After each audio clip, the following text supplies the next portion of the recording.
Kasih karunia dan damai sejahtera dari Tuhan Allah Bapa kita dan dari anaknya Tuhan Yesus Kristus menyertai kamu sampai selama-lamanya. Amin. Selamat pagi saudaraku, selamat memuliakan Tuhan dengan semua aktivitas kita yang baik. Dipandu firman-Nya dari Yesaya 57 ayat 11, demikianlah firman Tuhan. Kepada siapa gerangan engkau gentar dan takut, sehingga engkau berdusta dan tidak mengingat aku, atau memberi perhatian kepadaku. Bukankah karena aku membisu dan menutup mata, maka engkau tidak takut kepadaku? Demikianlah firman Tuhan. Bapak, Ibu, saudaraku yang terkasih dalam Yesus Kristus, pengalaman umat Israel yang dibuang ke tanah Babel menjadi pelajaran yang berharga bagi kita.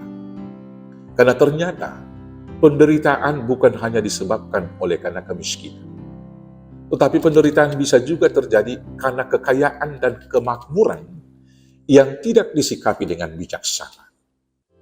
Banyak orang berpikir bahwa dengan kemakmuran dan kekayaan, segala sesuatu dapat diraih.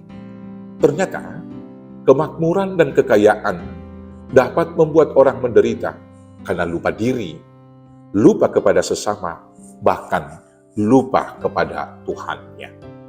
Kemakmuran dan kekayaan bisa saja membuat orang lebih mementingkan dirinya sendiri, sehingga tidak mementingkan hidup bersama. Obsesi terhadap kemakmuran dan kekayaan dapat menyeret banyak orang melakukan berbagai kejahatan, yaitu memutarbalikkan hukum, menindas orang-orang yang lemah, dan berlaku tidak adil terhadap sesama.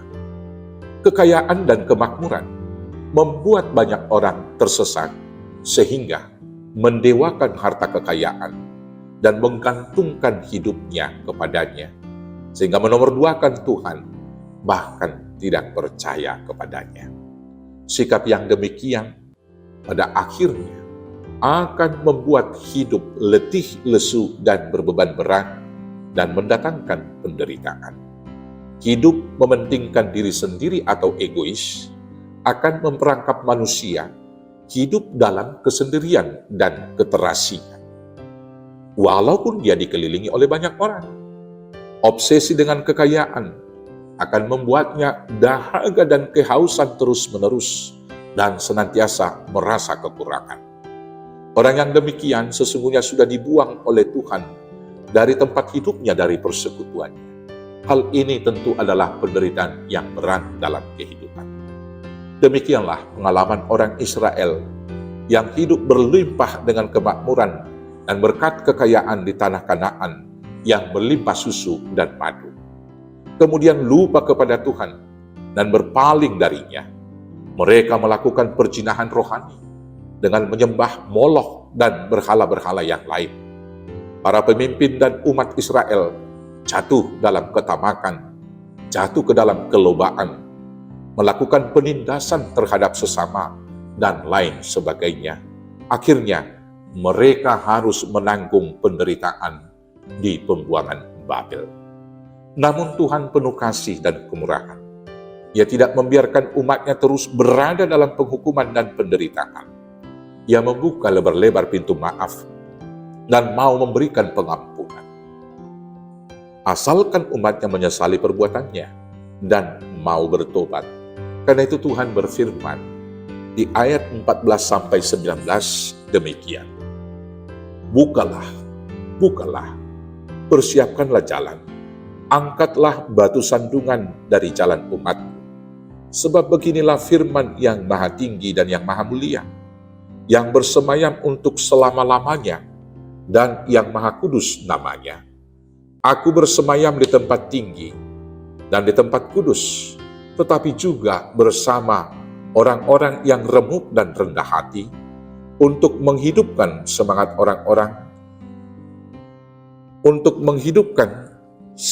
orang-orang rendah hati, dan untuk menghidupkan hati orang-orang yang remuk. Sebab bukan untuk selama-lamanya aku hendak berbantah, dan bukan untuk seterusnya aku hendak murka, supaya semangat mereka jangan lemah lesu di hadapanku. Padahal, akulah yang membuat nafas kehidupan. Aku murka karena kesalahan kelobaannya, Aku menghajar dia, menyembunyikan wajahku dan murka. Tetapi dengan murtad ia menempuh jalan yang dipilih hatinya. Aku telah melihat segala jalannya, tetapi aku akan menyembuhkan dan akan menuntun dia dan akan memulihkan dia dengan penghiburan. Juga pada bibirnya orang-orangnya yang berkabung, aku akan menciptakan puji-pujian. Damai, damai sejahtera bagi mereka yang jauh dan bagi mereka yang dekat. Firman Tuhan, aku akan menyembuhkan dia. Bapak, Ibu, Saudaraku yang terkasih di dalam Yesus Kristus, apakah engkau menderita, merasa terasing dan terbuang dari kehidupan karena mementingkan diri sendiri, dan karena bersandar kepada harta, kekayaan, dan ilah-ilah yang lain? Sekarang bertobatlah, datanglah kepada Tuhan, maka Dia akan menghibur dan memberikan engkau damai sejahtera, dan Dia akan menyembuhkan engkau. Selamat dipulihkan, selamat disembuhkan di dalam Tuhan Yesus. Tuhan Yesus memberkati. Amin. Kita bersatu dalam doa. Terima kasih Bapa yang baik, atas kasih sayang Tuhan yang senantiasa menanti pertobatan kami. Maka bila kami merasa terasing dan hidup menderita di dunia karena melupakan Tuhan, kami mau kembali kepada Tuhan dan hidup di dalam Tuhan, sehingga kami dipulihkan dan disembuhkan hanya karena kasih Yesus Kristus Tuhan Juru Selamat kami yang hidup. Amin. Selamat bertobat, selamat dipulihkan oleh Tuhan.